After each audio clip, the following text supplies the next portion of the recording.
Over the years, many accidents have occurred not because of speeding, drinking, technical problems or human error, but because of tiredness.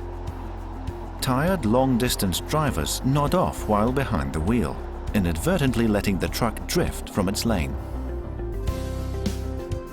Lane keeping assistance is a function that helps the driver steer and keep the vehicle on course in the lane. The purpose is to reduce the workload to get more relaxed drivers and thereby increase road safety.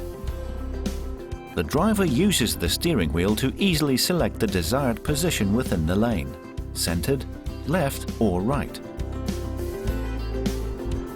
The system monitors lane markings and other features ahead of the truck and adjusts to follow the chosen track. If the driver uses the turn signals to change lanes, the system will deactivate to that side and let the driver maneuver unhindered.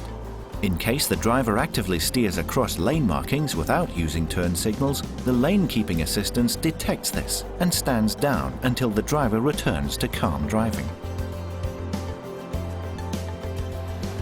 The lane keeping assistance system is like a friendly co-driver. It gently helps to keep the truck on a smooth track within its lane.